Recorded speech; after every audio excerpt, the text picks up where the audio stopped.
You are listening to Fika with Vicky on United Public Radio, 107.7 and 105.3 from New Orleans.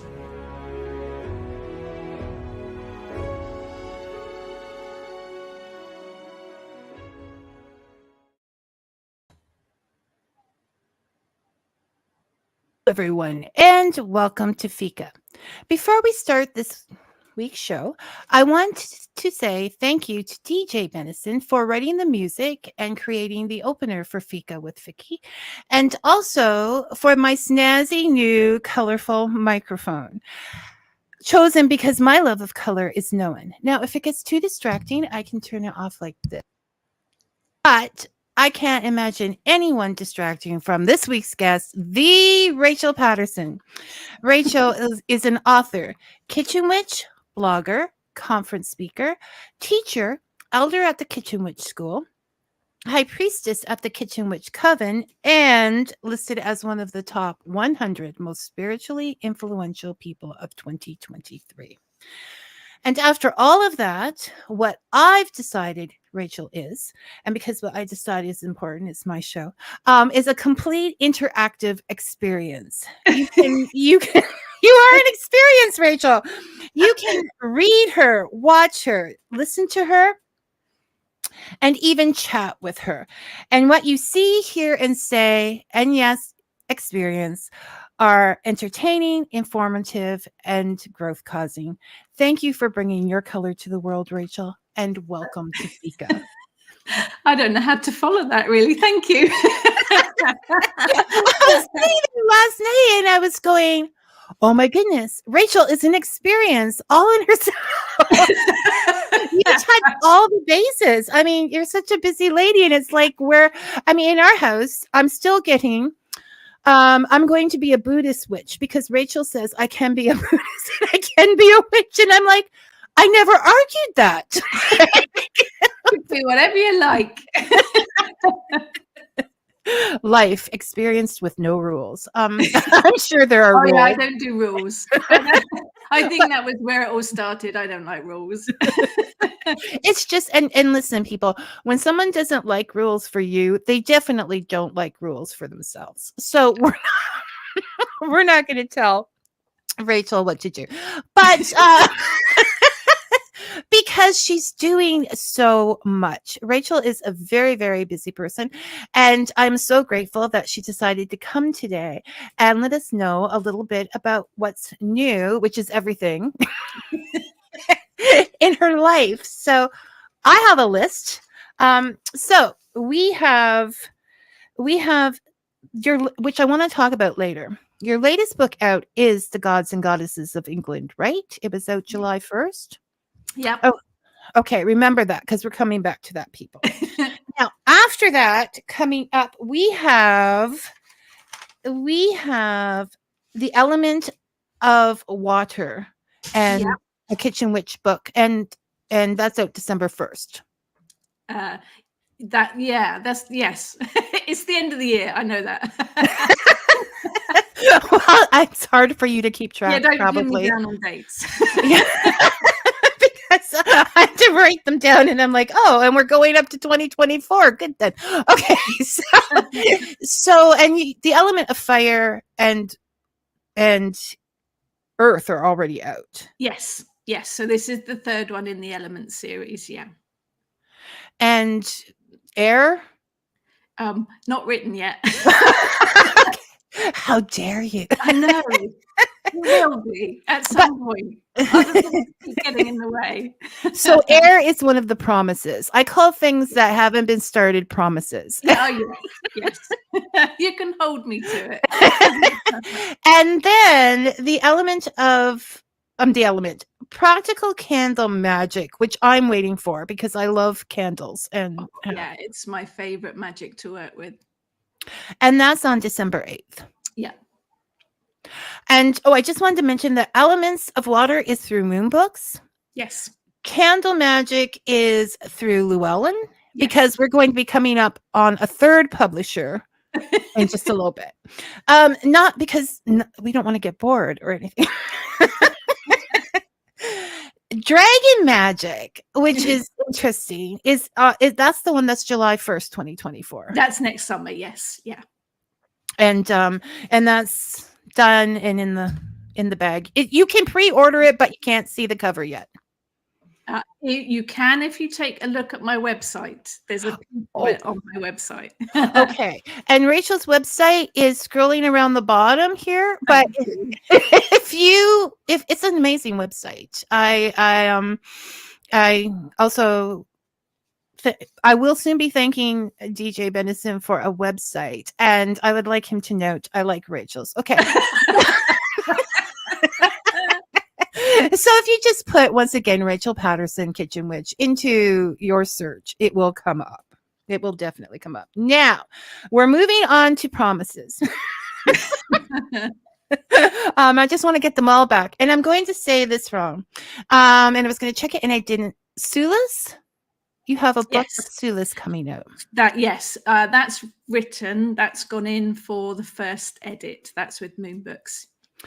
And she is mentioned in Goddesses of and I believe she's mentioned in my Sun Magic book.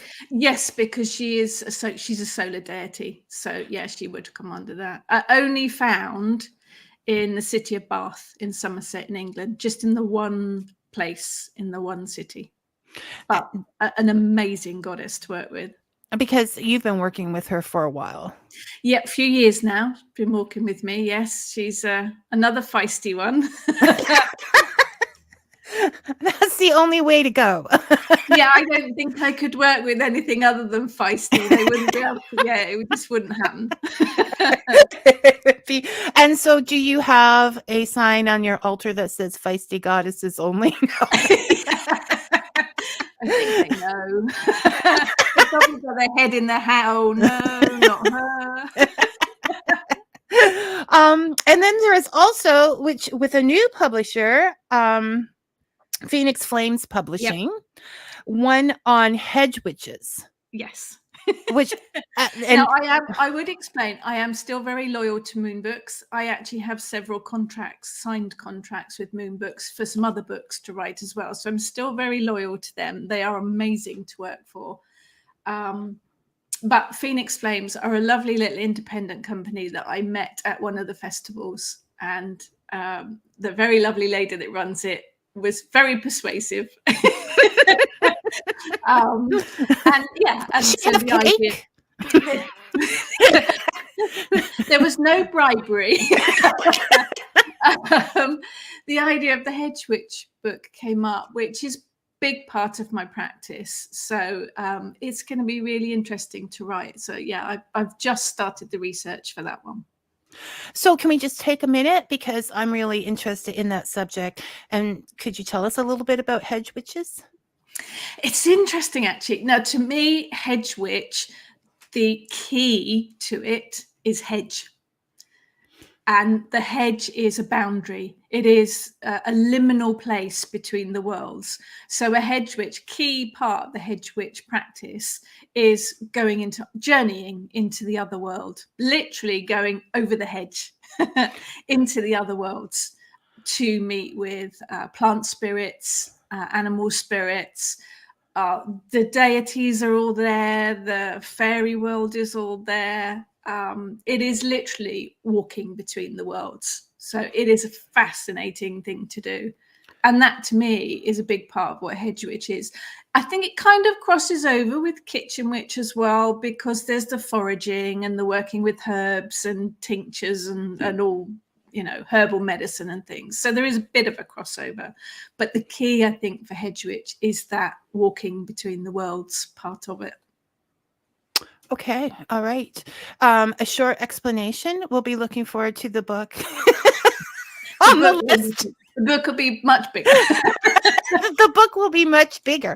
That's okay. That's a good enough to hold me over. Although I do still want to go back, because you did a chat a couple of weeks about it, didn't you?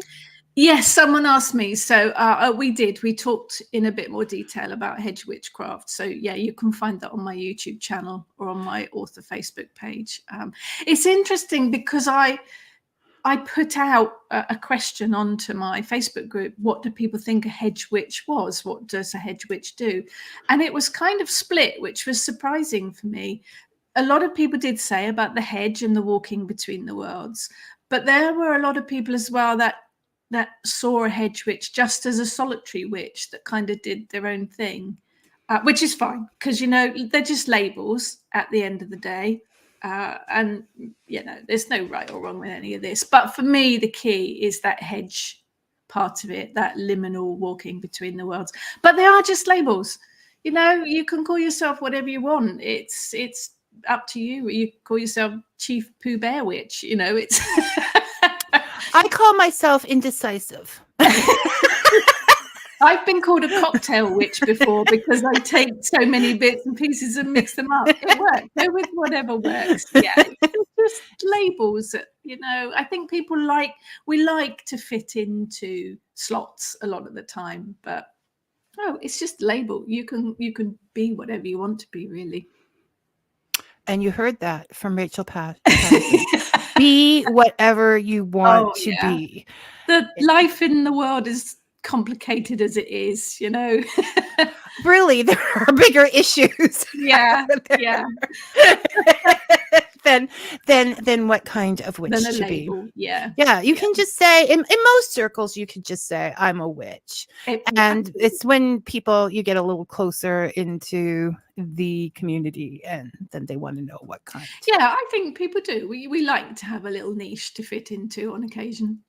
Well, I'll let you know who is going to have something more in common with you to talk about. Yeah. Or, you know, are they interested in recipes? Are they interested in? So that is the book about hedge witches. Now, we're not even going to start on the other list that's apparently in her head of all of the books that she has contracts with Moon Books for.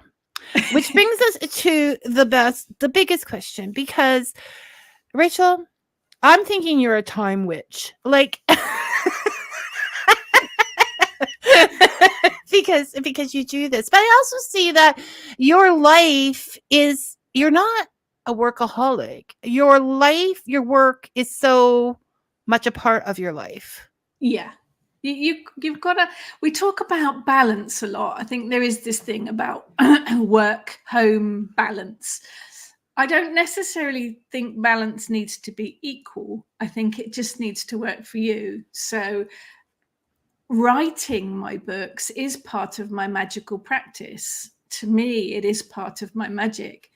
But I am very blessed to be able to work from home. So I can work other things into it, like, you know, taking the dog for a walk or going and sitting in the garden if I need a bit of a break. And it's about making it work for you. But I am, you know, I do normal stuff. I have to do the laundry and cook the dinner and clean the toilet, you know, all the usual stuff that people have to do. Up to the toilet, I was going to say, well, that's all Kitchen Witch stuff. But you can bring magic into it, because you can bring magic into it when you're cleaning the house. I don't waft about with bunches of sage and chanty bells and things. I don't have the time for it. I do that when I'm hoovering, when I'm vacuuming, when I'm dusting. I work in my spiritual cleansing at the same time as the physical cleansing. Because I like food, I work in magic when I'm cooking, when I'm baking primarily. We do live on cake pretty much. So you can work magic into that as well. It is about making it work for you. It is about making your magical practice work for you. And because I've always got a lot going on, you have to slot the magic. The witch doesn't sort of start, well, if I don't go to work and I'm not a witch, and then when I finished work, 5 o'clock. No, it's a part of a whole. It's all, it's your life is whole. It's not separated, which is kind of a nice thing. And it is the intention. Also, the intention you're putting in when you're cleaning. I want my family to be comfortable. I want to come home to a clean house. And so it all makes sense. To me, because that's something you're gifting. My intention is that everybody has a clean home to live in, and it's not seen as a menial task then, but an important part.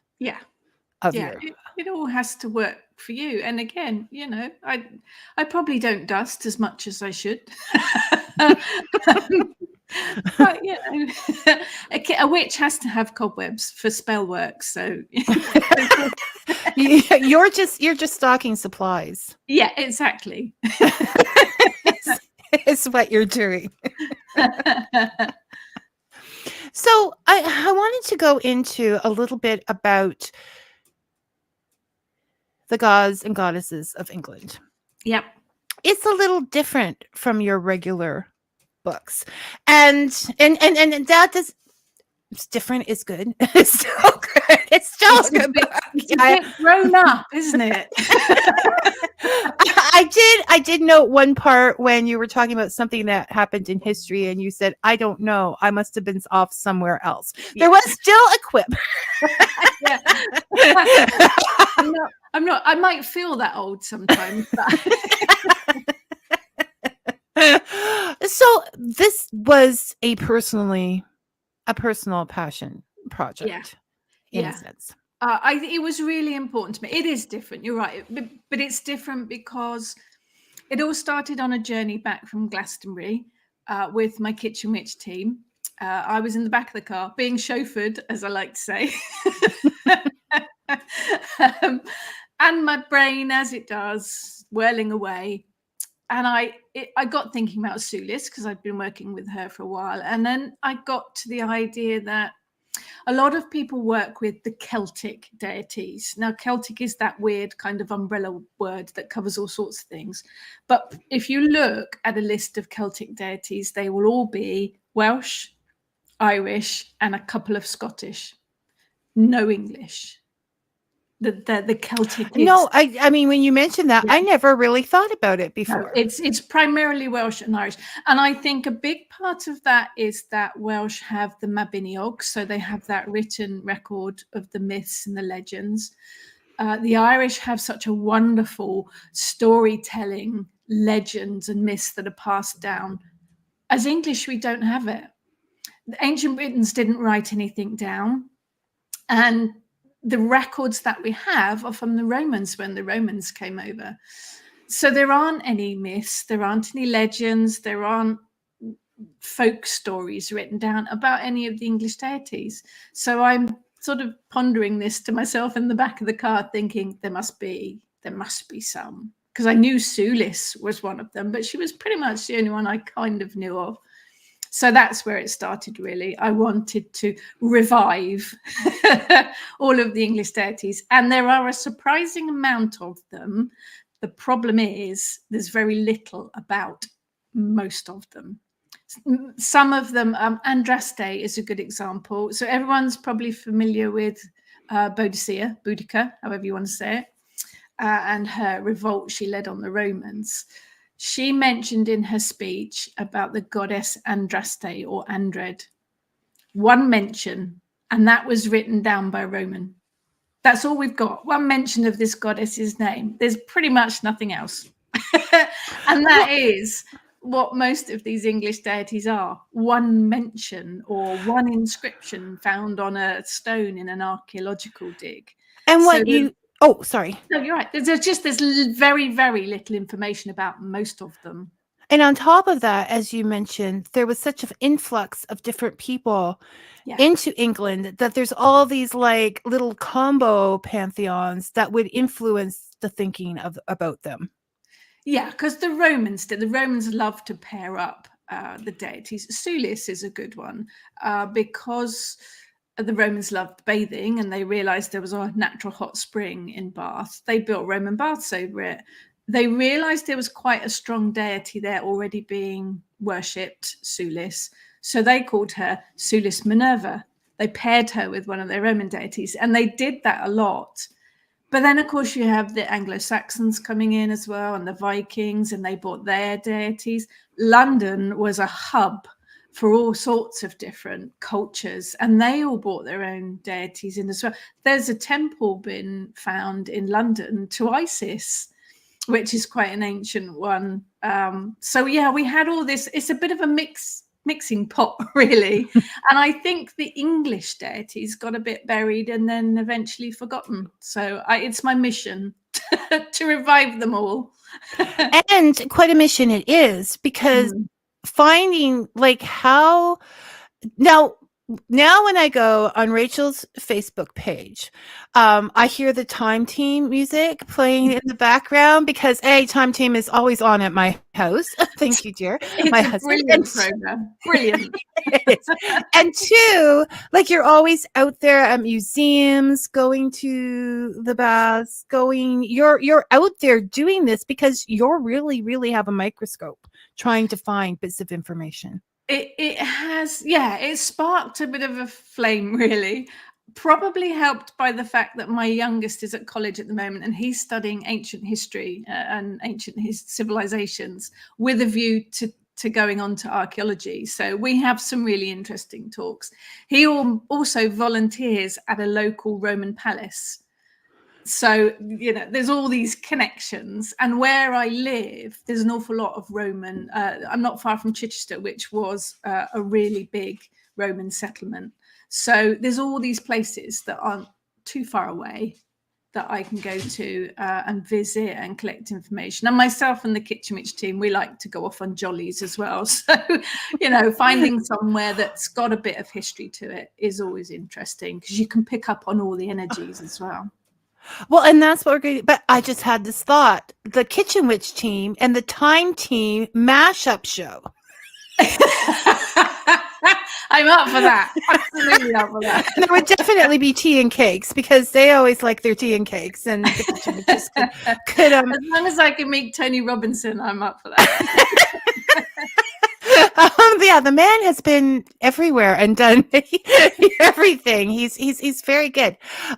So yes, that's the point. So you have all these little bits of information, you're off looking for it, and then you're writing this book, which you need information for. Yeah, I had to start with the archaeology. It was the only place to start, really, because I say there aren't really legends. And interesting, there was, when I was writing the dragon book, the whole world is full of dragon stories. Every culture has dragon stories. That was no problem. This one, I literally went to the archaeological evidence because it seemed like the most sensible place to start. So, I did have to use my intellect. Made my head explode. Lots of academic papers, lots of archaeological stuff. Thank the world for the archaeologist Sir Barry Cunliffe. I'm a total fangirl of his now. He's written some amazing stuff. It was, the archaeology was the key to this, because it is where we have the most evidence from. And also because you are trying to, it is a personal dream to preserve them historically, not just spiritually, but you want it to be down in the books because they've been lost long enough. That was the same with Sulis. Actually, Sulis is the same, although there is archaeological evidence because her temple was found when they unearthed the Roman baths. There's not an awful lot actually about the goddess. So when I was writing that book, quite a big bit of that is my own personal experiences with her. I tried to do with the gods and goddesses of England, tried to keep it to the archaeological evidence, but then give people a structure, a framework for making their own journeys with these deities. And I think you can do it with any deity wherever you are. It's all about making your own connections with them, because if there's nothing out there, you have to. And because what I was thinking is that originally, spiritually, they would have had to make themselves known to people. So now they're making themselves re-known to people. Yeah. And that is the best way to go. So perhaps that is part of it. Perhaps they are the ones that are now shouting, waving at us. Rachel. Yeah. Most definitely. Well, because you made yourself you've drawn such attention. Of course, you're going to draw their attention too. Like they're going down the list of 100 most spiritually people saying who has cake and tea. Okay, we'll start with her. I just wanted to say there's a question up. Hi, Brian. And Dave's made a comment. Hello, David. Thank you for listening. Historic. Okay, so this is why I like pagan portal books, because they are introductions. Now, when I ask a question, I want to know something. I don't want to look through 6 pages of things. I want the fact and I want it out.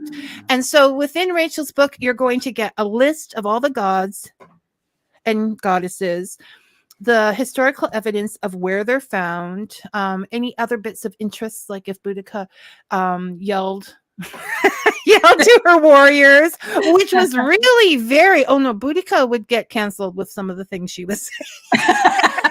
I think it was a force to be reckoned with, that's for sure. Cancel me, shall you?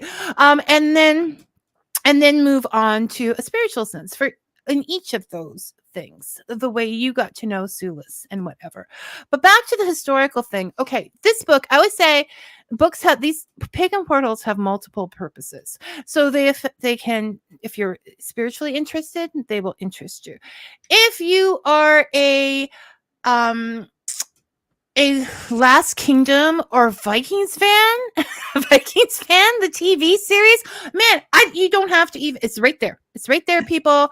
The exact history, that exact moment in time to straighten it out. So if you're saying, okay, why did they have a Danish king or whatever, this is happening, it is right there. So it's a reference for that. And for any writers out there, but I love them because I don't have to sit through 7 pages of information when I just have one question to have. Yeah. So that's the historical part of it. Mr. Greiner, Rachel, as a prolific author and researcher, how do you keep track of all that information? Handwritten notes, computer apps, or some combination of that? Pretty much a combination. My husband last year made me move my diary onto the computer. I had up until that point my 1985 Filofax, which had everything written in it, and all stuff. So I am gradually getting computerized. Books, when I write them, are a bit of a combination. When I'm starting with the research, I will start with a big pile of books and I'll go through them and I'll put Post-it notes in. Then when I've kind of wheedled out the ones that have got the Post-it notes in, I'll go back through them and I start making notes, handwritten notes. I do find as well, if I'm writing things like meditations, I tend to write those handwritten. It seems to flow a bit better for me. And then it all gets moved to the computer. But I have one main document and I literally write in chunks. It might be gibberish at first, or if I find something interesting, I'll write the paragraph and I literally just drop it into the one document. When I'm ready to put the book together, I'll open a fresh document and then I will literally copy and paste the paragraphs or the pages and put them in a sensible order. And then I'll read through it and do another edit to it. So it is a bit of a combination of both. For the books that I've got contracts for that I'm not even started writing yet, if I find something interesting, I'll pop it onto the computer into a document just to save it so that it's in a place where I know I can find it. I used to handwrite it all and then have to go through all these notebooks, flicking the and put them in a safe. So I do try to be a bit organized. So yeah, it is a bit of a combination of handwritten notes, Post-it notes in reference books, and the computer. So yeah, a bit of a combination. You have a very combinating life. Dave said, aside from telling me that the new microphone is working great, which is, thank you for letting me know. He says, great guest today, Rachel. So there you are. You're a great guest. I knew this. I told you this. You skipped over that he actually says happy birthday. So we all have to wish you a very happy birthday for today. Happy birthday to me. Okay. Rachel, you outed me. How dare you? Okay, so taking how you work through this book, because it is like I said, it's very different. And if people are not a Rachel Patterson fan, I did not know of There Rachel are a Patterson. few. There are a few. How dare they? I'm not going to be able to please everybody. The kitchen, the Kitchen Witch or whatever, they may not understand the work. Well, just if you're watching your stuff, you see how much time goes into going out, exploring these things, writing these things. Honestly, people, you have to go back and go to her sheet and watch her launch for Goddess and Goddesses, because it is the most informative thing. It is perfect. There's even pretty pictures. I like doing the book launches online because I don't have to leave the house, really. No. Because you can reach a lot of people and people can ask you questions and they won't feel self-conscious about it. But it also gives you a platform to show people what's in the book. I think quite often when you're looking at a book on Amazon or wherever it might be, you get the cover, you get the little bit of description, and that's often it. If I do the book launch online, I can show people what's in the book and they get a better idea of what they're paying their money for, really. So it works for me. And on top of that, a large community of readers, a large community of like your audience, any writer's audience, are people that perhaps cannot get out. They cannot get out of the house due to illness or caregiving or finances or just time. I mean, you have 5 kids. Rachel's book signings at the top of your list of priorities. So it is really a gift that you give them, a place where they can go and find joy and happiness and be a part of things. I think the online talks, they started at the beginning of the first lockdown. I was missing the connection with people, going to festivals, talks and things like that. So I started a weekly talk and I haven't stopped. It just keeps going. And we've got this kind of amazing community. Well, I have the same regulars turn up each week and new people as well. And it's like meeting with friends each week. And it is one of the highlights of my week. And it did keep me going through lockdown. It was a very important connection. And after that, I had a lot of people saying, please keep going, because it is my only connection. They might be not out of the broom cupboard yet, or not able to get out of the house, or for whatever reason. And it has become a really amazing community. And it's not a talk anymore. It's an interactive, people throw questions out and comments, and I ask them what they think. And contrary to what I tell my husband, I don't know everything. Yeah, we always have to put that disclaimer, except for my husband. I don't know everything. I learn things as well. But, people put ideas then. I think, that's a good idea. I hadn't thought of that. I'll steal that. So for whatever downsides the internet, social media has, it's brought some real strong connections for people across the globe, really. That's a positive for me, a big positive. And it is a party place, a party of information. Now in North America, which is my problem, I like to get the idea that I'm going to get up at 4 a.m. and watch live. Yes, my make apologies. It's not American friendly. So you can go on her YouTube site later and check them out. The replays are all there, and if you've got any questions, just ping me, and I'm always happy to answer them. And you will leave with a smile, because I guarantee the smile. I guarantee we go off topic.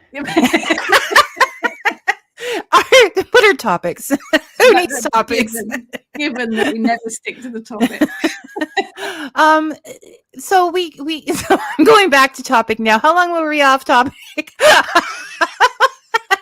So coming back to topic. So with the historical information you had, now you told people you can fill that information out for yourself through, and you put for example, with Sulis. Do you want to you put some ways that you had worked with her, that you got to know her? I think you have the thing with the English deities is most of, because they don't have the history that the Roman deities do, or the Greek ones, or a lot of them evolved from one river or one forest. A lot of rivers, actually. The English deities tied to a lot of rivers, and I think, we don't know, but because we weren't there, we think that it would be that people started by being in awe of the power of a river, and then it sort of turned into maybe giving offerings to the river. I think with the case of Sulis, it was just hot springs, only natural hot springs in the UK. And it comes out of the ground at pretty like bath water temperature. So it's quite unusual. I think any ancient Briton wandering across a field, they would have seen the mist, or the from the heat of the water. Right. Oh, that's quite scary. And then realized that the water coming out of the ground was hot, and they would have been quite in awe of it. So that, and the same with rivers as well. Rivers bought food. The rivers provided food for people to live, but if they were big, strong rivers, they also took life as well. Mm-hmm. So the same situation, I think ancient man would have honored them, would have begun perhaps to worship them. But human beings like to throw stuff in the water. I don't know what it is, whether it's a well or a spring or a river. We like lobbing stuff in the water as offerings. And pretty much, and the River Thames has got a huge amount of stuff that's been pulled out of it, armor and shields and swords and all sorts of things. And I think that would have been offerings to appease the spirits. And I think then the sort of spirit, the energy, would have turned into a deity of some sort. And it seems that most of the English deities, their lives began as spirits of place, as spirit of nature. And that's where all of them have got their kind of history from. So I think that, to me, is a starting place when you're trying to work with the deity yourself, is to go back to that connection to nature, to the water, woods, whatever it might be.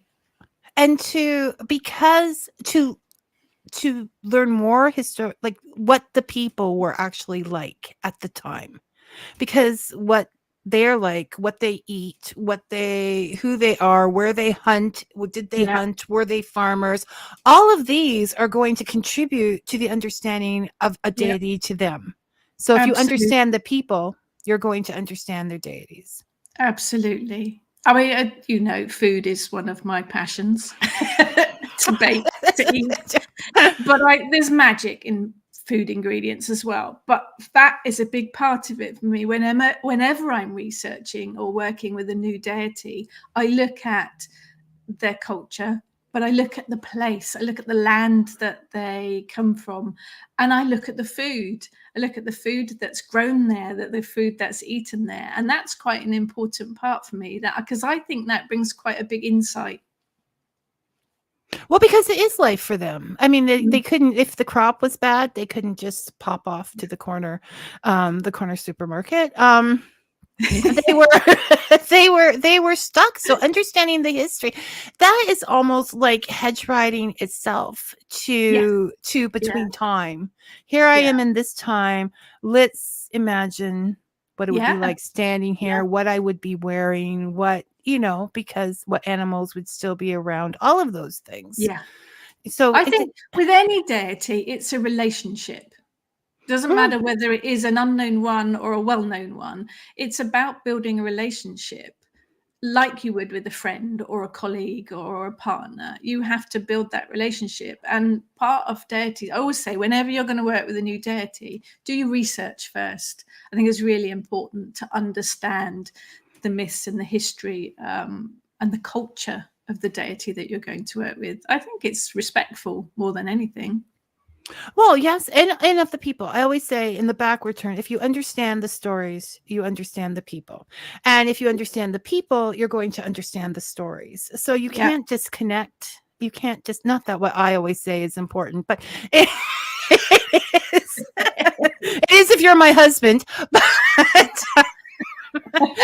You know, it is, and this is where I think the ability, because you have the ability to envision, that imagination that allows you to grow from those facts and question, oh, maybe this and maybe that. Yeah. I like to look at things as well. When I was researching the Sulis book, just out of interest, I Googled Sulis correspondences to see, because she's one of the more well-known ones. People do know about her from the Roman baths, I'm guessing. And people had written, oh yes, her correspondences are this animal, this food, that color, these herbs. And I'm looking at some of them thinking, why? What? Why have you made that connection? Some of them didn't make sense to me at all, and I wanted to know why that connection has been made. And I think it does need to make sense. I connect her with pigs as an animal because there's a story about, there is a myth, a story about the creation of the city of Bath being created by King, I'm not pronouncing it properly, Bledud. It's probably pronounced completely differently. And he's got pigs in his myth, in his story. So it makes sense to me that they are connected to Sulis. But then there's sort of random other things thrown in as well. And I'm thinking, I don't understand that. I don't understand that. People's personal, connections. But for me, it's got to make sense. Yes, I can see that. I mean, it's you don't like rules because you question things, so you're going to question facts. David, thank you. I was trying to think of that word, and I knew it had mudlarking. Yes. So I was going to say, have you been? So speaking of the River Thames, has Rachel ever partaken in some mudlarking? I've done it along the seafront more than rivers. I have done it on streams on occasion, not on the River Thames. The River Thames is quite large and London's quite scary. And tourist. In my youth, I worked in London, but the River Thames, I went to an exhibition that they had in the British Museum recently. And they had a whole treasure trove of things that they had literally found whilst mudlarking along the banks of the River Thames. The stuff they found. It's amazing. Yeah. Mudlarking videos are also important in our house. We are geeks. Okay. Oh, they are fascinating to watch, aren't they? And I've got a couple of friends on Facebook land that do it. And it is the stuff they find is just amazing. If you're a treasure hunter and it's fun to be a geek. I don't care. Like, if you dropped us anywhere, would we go to dancing? And no, we would go to the local museum and find out what's happening. Susan, hi Susan. Oh. How do you spell Sulis? Okay, nearly right. It's Sulis. So you just got too fancy, Susan. And again, there's no definite here, but they think Sol is the word for possibly sun, possibly solar. But that makes sense. Most of the archaeologists and historians believe that it actually translates to mean eye or gap, as in eyes, all-seeing eyes, because it's her place is a hot spring. The water comes out of a gap in the rocks, so hence the gap or the eye of the spring. That's where they think her name may have come from, but we don't really know. But that makes sense to me. Again, it makes sense to me. If it makes sense to Rachel, it then becomes a fact. No, I'm just teasing you. It made sense to the lead archaeologist, so I'm going with them. This is true. She's just following the path that is being shown to her. So not to get how this, for people that don't know, and we talk about relationships with deity, how has, not to get too personal, but how almost you want to, how has Sulis worked within your life? She's done. I've start from the beginning. She says, umming and ahhing. For many years, I'd walked with a Scottish deity called the Cailleach, I'm Yes, not very good with she Scottish pronunciation either. she brought me to Rachel, and it was her book that stopped me. Like, I got the book, and it's all here very quickly. So go ahead with your story. I just had to put mine in there. I wasn't. She walked with me for many years, and I wasn't expecting to find another deity. But my husband and I visited the city of Bath in Somerset, and it is a beautiful city, and they have preserved it really well. They're very careful about not putting up modern buildings or anything. And it is a beautiful city. And the Romans built buildings above the spring to make it into Roman baths. And we, being geeks, we love our museums, we love our castles and anything history. We went and had a look round, and I was captivated, absolutely captivated by it. And I'd never heard of Sulis before then. And I think I'm going back probably nearly 10 years now. And that was it. The interest was sparked, but I couldn't find anything much on her. There wasn't much on her there. So I guess it kind of went out of my head again. And then I was somewhere else, and someone had done a picture of her. One of the artists had done a picture, and I thought, that's really weird. I've never heard of her until then. Maybe there's something in this. So I started trying to make a connection. I built a little altar to her and started meditating. Meditating, it sounds really, meditation, but it is the best way to connect with deity if you're unsure about whether they are here with just a message or whether they're here to walk with you or for whatever reason. Well, I think sometimes people interpret meditation as just one thing. Sitting there and going, I do enough of that on the show. Now, but what these meditations are guided meditations. Yes. You walk through certain steps to come to a place that is free for the spirit to talk to you. So it's a different kind of meditation. I don't have the patience to sit omming for hours on end. It's not going to happen. What I tend to do if I'm looking for a particular deity, to meet a particular deity, is I actually write out a few notes first to set the scene. So I set the scene of myself in my head visiting the Roman baths in ancient Roman times because I wasn't aware at the time that she went back further than that. That's where I first met her. And actually, that's where I tend to meet her in most of my meditations now. I think she likes the idea that the Romans built her a temple. I think she feels that who wouldn't? Yeah, this is, I've been waiting thousands of years for this. Finally, someone's built me a temple. Maybe the reason why the gods and goddesses have disappeared is you didn't treat them right. Okay? I wouldn't be surprised. But people of England, I am only joking. Okay, I'm not saying that. No, I think you're probably right. One of my favorite authors, Terry Pratchett, writes about these things, and he has that whole concept that deities exist because we worship them. We stop worshiping them, they disappear. And I think he's right. Well, no, definitely in a metaphorical way. Yeah. I mean, you cease to talk about them. They cease to be in literature. The books get tossed. And so they are gone. But she is another feisty god. And actually it works quite well for me because the Kalak is a winter goddess. So she will walk with me from early October right round to spring. And then Sulis, being a solar goddess, kind of fits in very nicely because I then work with her during the warmer months. They're both feisty. They both kick my butt. I do find Sulis gets things moving. Whatever you're working on, she makes things happen quite quickly. I wasn't prepared for that.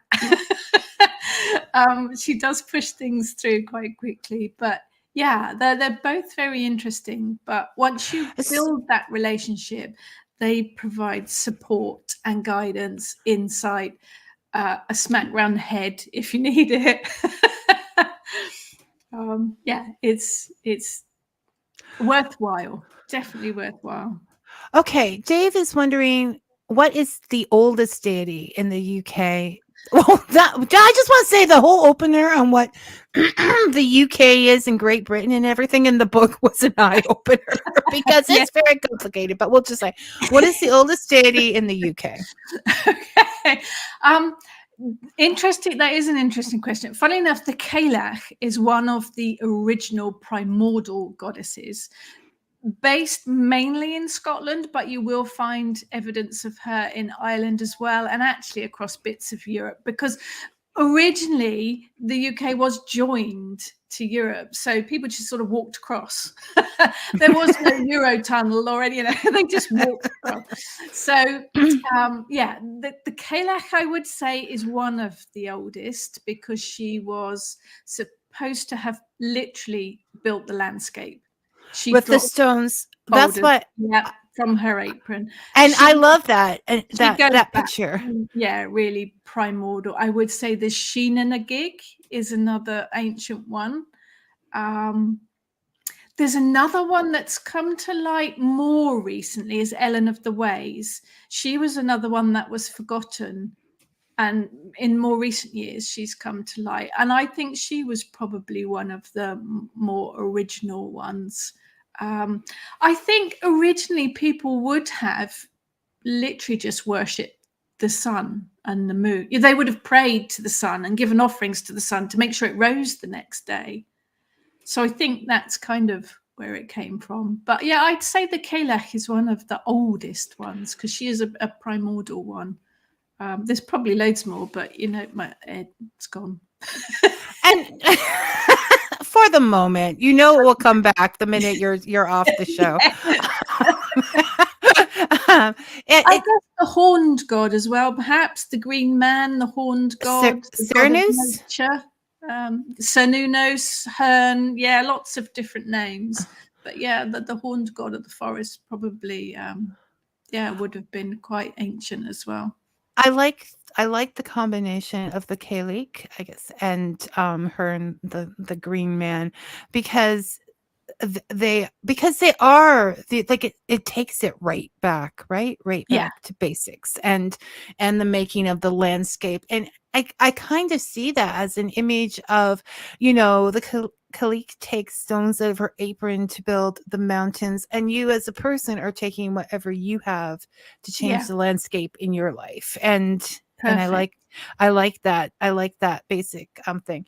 I had a thought that is now gone. Do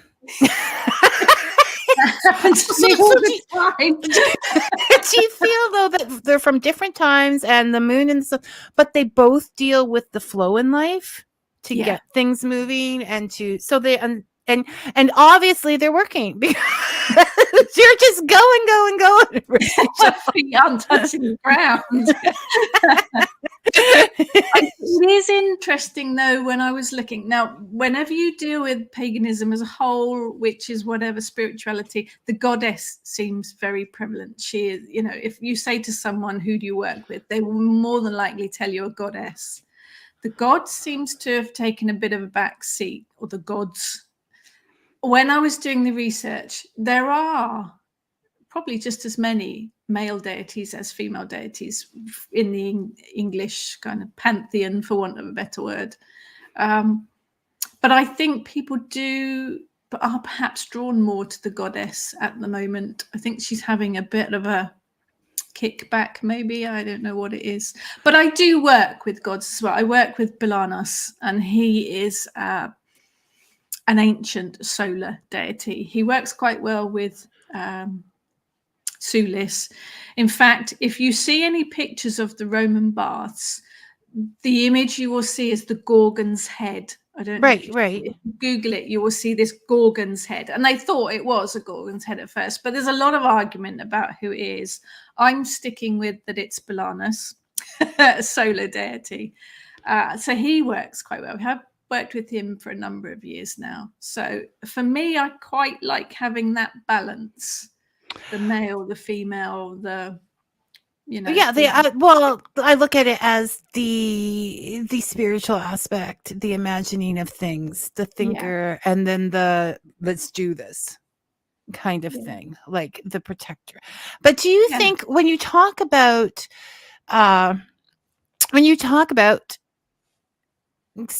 them showing up. They're showing up now through you, through different things, these English gods. When we talk about that and goddesses being popular, do you think it perhaps is because the world is searching for a more nurturing, like natural way, as opposed to the more industrial world that has risen Yeah, up? I think it is changing. I mean, I've been following this pathway now for over 30 years, which is scary in itself. Don't say a number, just say a very long time. When I first started, the internet wasn't really, people didn't have computers at home or anything like that. So I had to just get hold of the books that I could, and they were very few and far between. The internet has opened up a whole world. And I mean, witchcraft back in the early 40s, 50s, when Wicca was became into being, it was all very secret. Yes, of course. You couldn't talk about what you were learning. You couldn't talk about all these things. And I think that the internet opened up the world to witchcraft, to paganism, to spirituality. And I think it is a very, very growing religion, for want of a better word, religions, beliefs. So it is year on year, I think it grows. And we have a survey each year, a consensus thing, and paganism grows, the numbers grow each year. So I think it is growing, expanding, more people are jumping on board, perhaps because they are looking for something that's more nature-based, that's more in tune with the world, because we're an infestation on the planet. Let's be honest. really, yes. Yeah. So I think, we come, we go.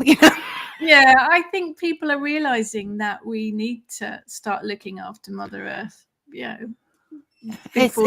She's fighting back. She does back, but I think that's what people are looking for, perhaps something that is more nature-based. She's been around for a long time, so she's probably not looking for someone to take care of her, but just to leave her alone so she can take care of herself. I'm fairly sure that Mother Nature is menopausal and you've only got to look at the seasons. The best friend to go out with, okay? I don't care, and I'm not. Okay. Hello, Brian. Do you see this interest in traditional deities related somehow to the interest in spiritualism in the 1920s and 30s? I actually did a course with one of the online universities about spiritualism in the Victorian era, which was fascinating because a lot of our brilliant authors came out around then too. I mean, geek again, Sherlock Holmes is one of my big... No.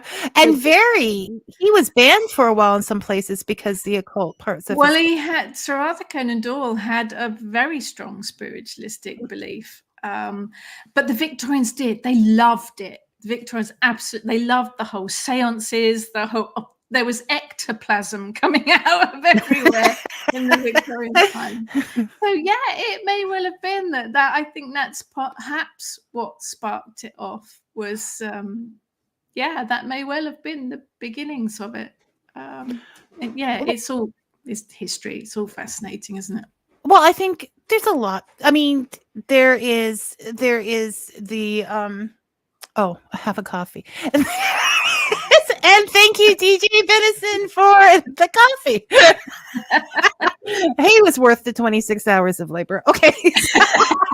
I'm not having coffee because it's nearly 7 o'clock in the evening in England. This time of the night. No, I have a 2 o'clock deadline. I have my last at 2, and that's the way it is. Yeah, thanks for bringing it. When you think about it, Halloween became more popular. As the books, people got into the ghost, the reading of those stories. And loved it. And then Halloween came to North America and became more popular. So there was interest in witches in that. And then Buffy, I think the whole generation of Buffy fans out there who said, "Oh, that's how I'm going to live." So it has been a growth pattern. That it just keeps expanding. Halloween is much bigger in America than it is. I don't remember Halloween as a child.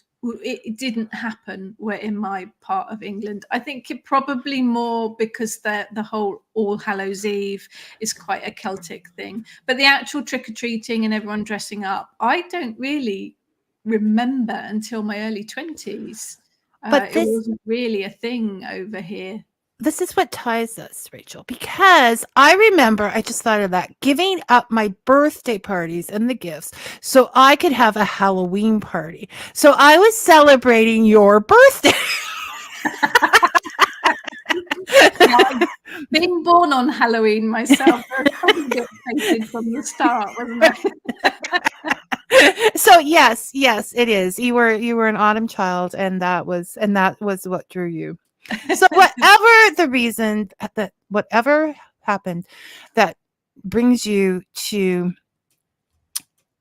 being a witch, paganism, certain historical television shows, you're going to find the gods and goddesses of England a must-have in your handbook. This is not when you go on when the online people have that little thing on the front that says this book takes 2 hours and I don't know 2.7 hours to read. Is you're not just reading it. You're like, no, when I first read it, I don't write down every god and goddess. I know where to find them now when I need them. Or I go back and go over, okay, this happened then, and this happened over here. Because you really need a map with strings and stuff behind you. Don't you? To connect? I'm surprised you don't have one. My geography's rubbish. But she does know that you shouldn't go to London. No. London is a fascinating place.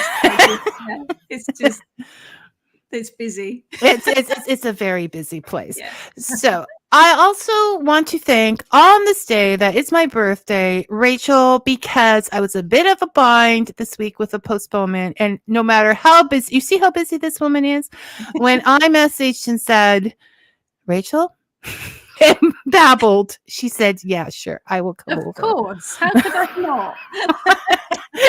So I want to thank her for that, and thank her for being here with us. And if you want an experience, if you want the whole real deal, you will check out Rachel Patterson's website, chat, whatever. Just go to Rachel. You'll get everything you need right there.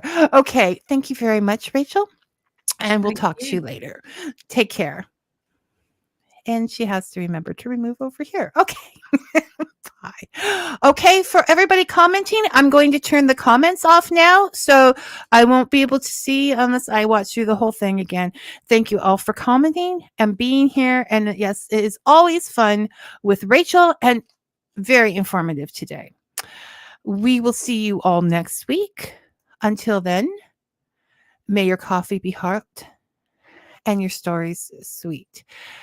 Thank you for listening, everyone. Take care.